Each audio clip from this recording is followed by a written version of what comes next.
Hello everyone, Namaskar. You are watching me on Full Facts Law and I am Anuj Kumar Singh.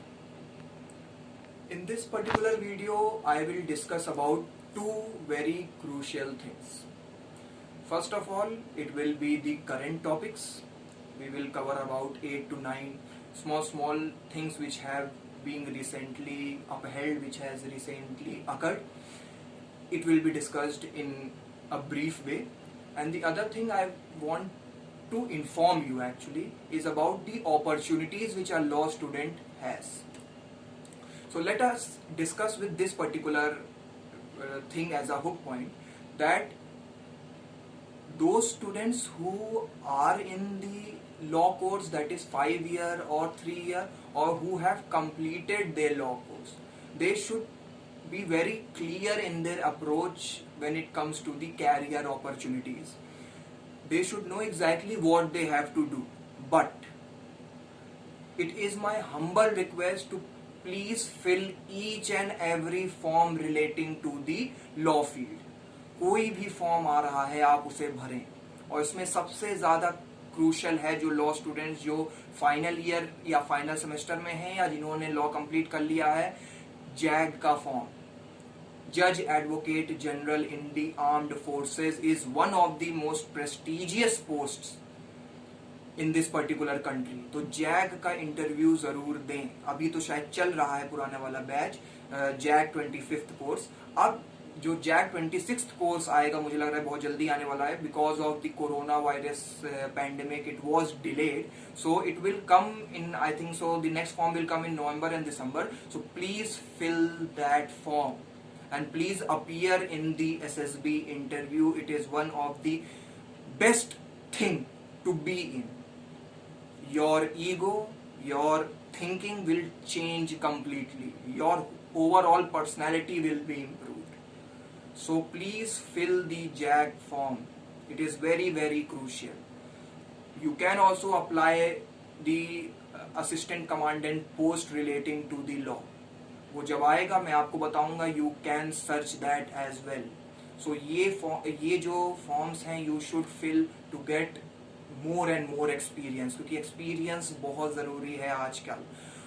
And the other point is all those law students who have completed their law course and are working in a corporate firm or are doing very less work, for those please fill the company secretary form. It is also one of the good posts and it will help you in the corporate field as well. You can ask your HR, your seniors if you are in corporate world, that CS post is very crucial for your promotions. CS plus law is a very great combination. I will conduct an interview with a CS. You can see that particular interview, and she has worked actually in many multinational companies. So she will inform you about what CS is. तो CS का form भी भरें ज़रूर. अगर आप जैसे for example if you are doing judicial service examinations, it is very difficult to like manage both the things. But if you are like completely focusing upon JAG or you are doing work in a corporate world, please fill that form as well. ये दो बहुत ही crucial things हैं which I want to highlight. मेरा कोई personal interest नहीं है पर आप भरें इसे.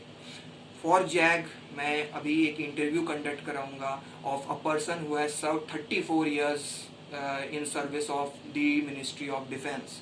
He has worked there, he knows exactly what the procedure is and he will motivate you. This will only be a motivation lecture from him. So please fill the form, work for the armed forces in order to be honored and respected. Now, the main point of contention here is relating to the current news. यहाँ पे हम current news के बारे में in detail बात करेंगे, जो भी circumstances या जो भी situations कुछ दिनों में हुई हैं और क्या क्या हुआ है. तो first of all we will discuss about the monsoon session which is actually in prevalence in the parliament. तो monsoon session अभी parliament में चल रहा है. तो there are a lot of bills which were presented in the parliament. There are a lot of bills which have been passed by the parliament. So we will discuss each and every bill in detail, but the agricultural bill which is in the parliament right now, we will discuss that in some other video in detail, because उसमें थोड़ी सी discrepancies हैं, थोड़ा सा ज़्यादा research की ज़रूरत है और थोड़े से और फैक्ट्स की ज़रूरत है। तो उसके लिए हम एक अलग वीडियो बनाएंगे जो एग्रीकल्चरल बिल से डील करेगा। यहाँ पे उससे डील नहीं करना है, यहाँ पे और सारे बिल से हम डील करेंगे।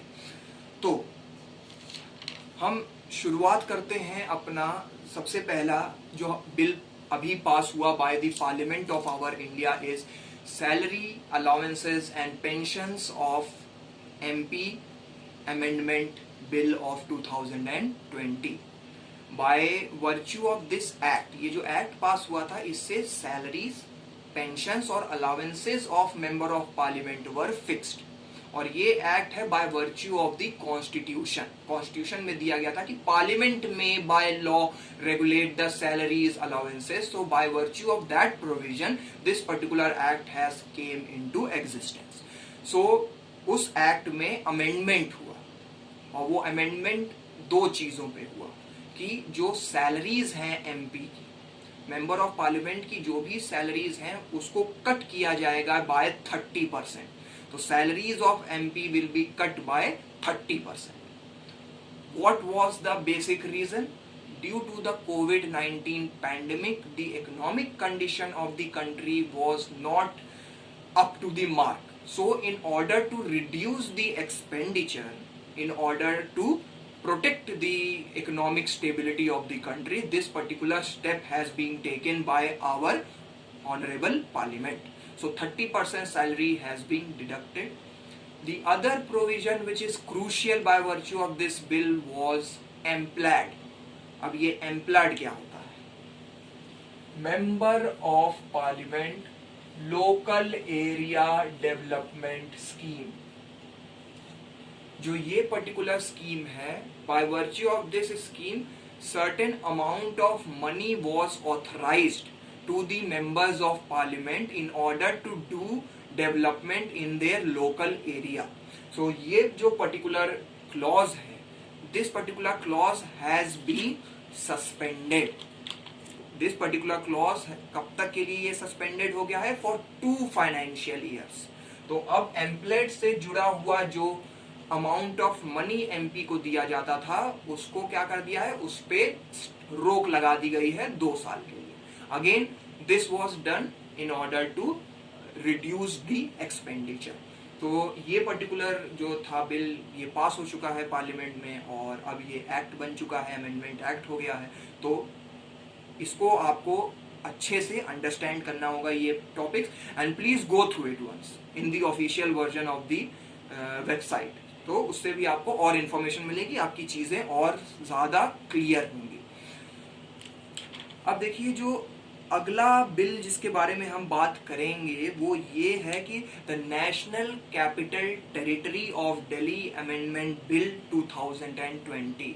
तो NCT Delhi, national capital territory Delhi amendment bill. देखिए ये बिल बहुत क्रूशियल है, किस वजह से? Because by virtue of this bill the parliament is giving more teeth to the lieutenant governor.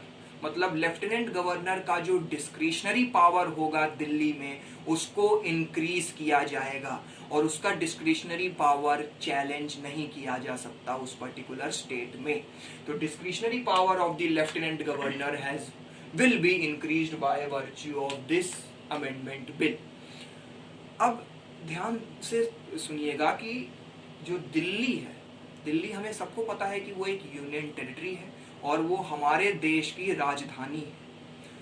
पर दिल्ली का जो स्ट्रक्चर है वो बहुत पेचीदा है। वहां पे स्टेट लेजिस्लेचर तो है पर 3 चीजों पे स्टेट लेजिस्लेचर लॉ नहीं बना सकता। पहली बात तो ये कि वो लैंड पे नहीं बना सकता, लैंड पे स्टेट लेजिस्लेचर अपना लॉ नहीं बना सकता। दूसरा पुलिस पे उसकी अथॉरिटी बिल्कुल भी नहीं है।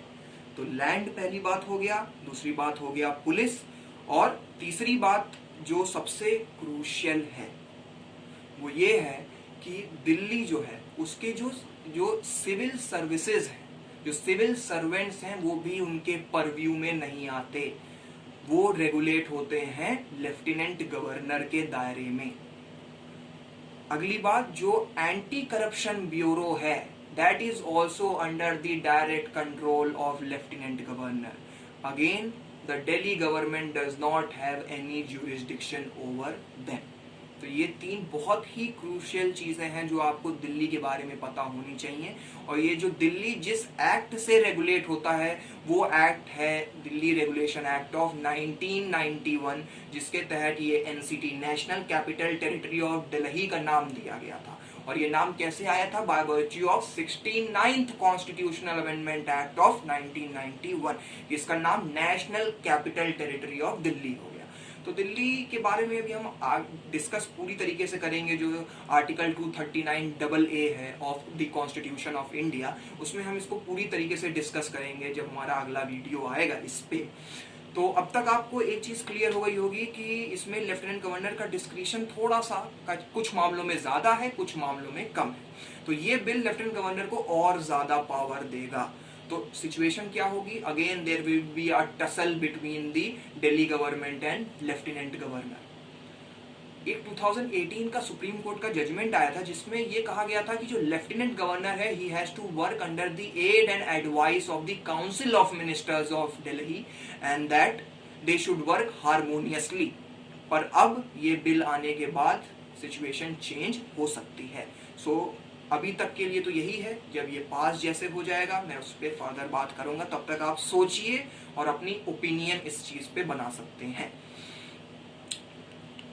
मैंने उसकी जो एग्रीकल्चर बिल्स हैं वो हम अगले वीडियो में करेंगे, वो हमने बता दिया। उस पर हम पूरी डिटेल एनालिसिस करेंगे कि वो why that particular bill has been presented in the parliament, what were the objectives of that bill, what its implication will be on the agricultural people at large।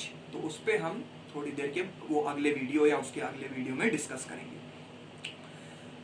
एक अगला पॉइंट जो मैं highlight करना चाहता हूं कि जो अभी डील हुई है between UAE and Bahrain with Israel. As we all know that UAE and Bahrain are gulf countries and Israel is a Jewish state. So these Gulf countries earlier had a pact that they will not deal with Israel in any way, whether it will be economic, whether it will be development, etc.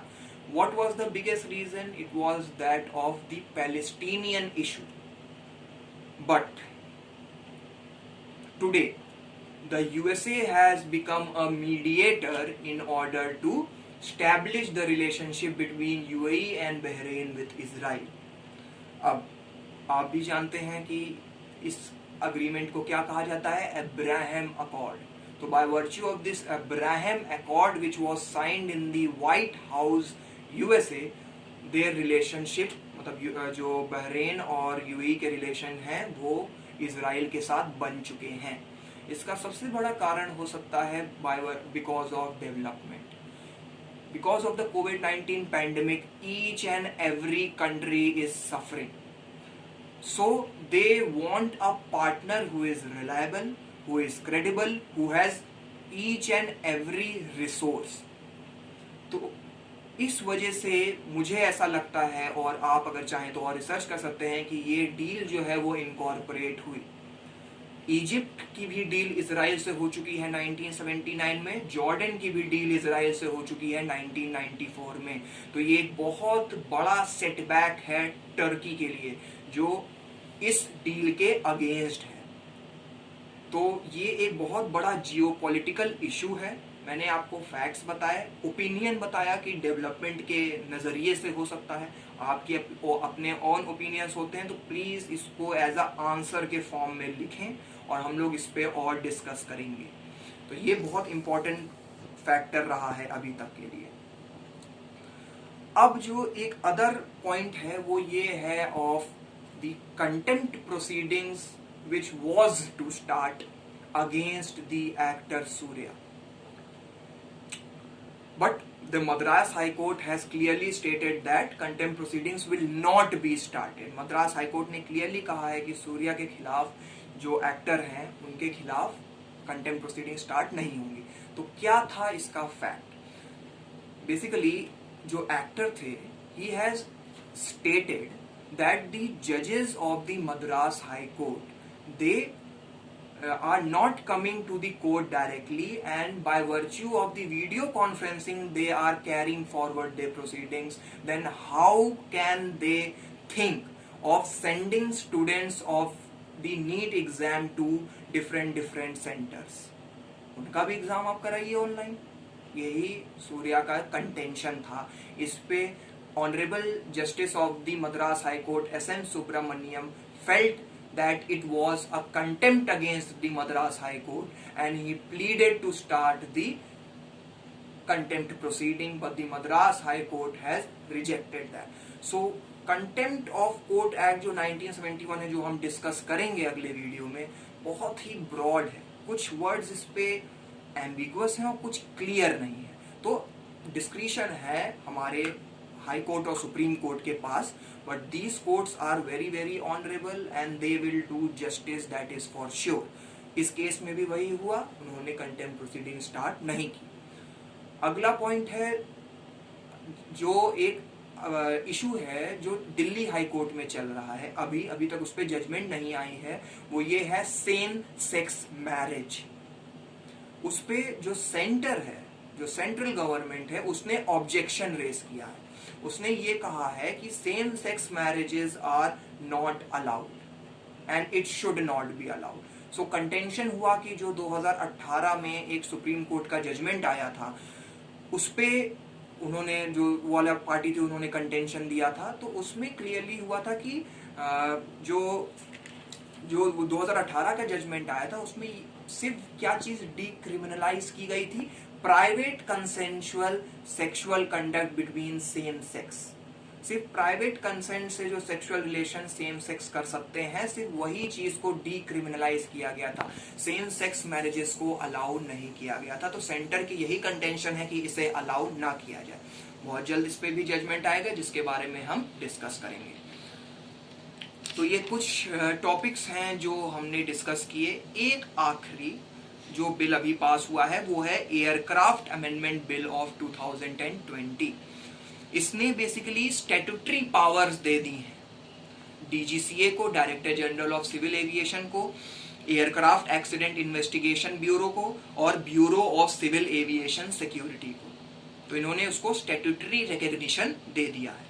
This bill also empowers the DGCA को ये bill ये भी empower करता है to levy, मतलब impose कर सके heavy penalties up to 1 crore rupees on airlines, on airports and on other aviation activities. तो अब डीजीसीए के पास जो पेनल्टी की पावर है वो बहुत इंक्रीज कर दी गई है। पहले कितनी थी? 10 लाख, अब कितनी कर दी गई? 1 करोड़ रुपए। सो आई होप ये जो बिल मैंने आपको बताए हैं ये आपको बहुत क्लियर होंगे। जो हमारी नेक्स्ट वीडियो होगी उसमें हम और भी चीज़ें डिस्कस करेंगे, और भी कई बिल डिस्कस करेंगे और कई नए टॉपिक्स डिस्कस करेंगे relating to the current events. Till then enjoy, be brave, follow our channel, subscribe, hit the bell icon and study, do hard work. जय हिंद, जय भारत।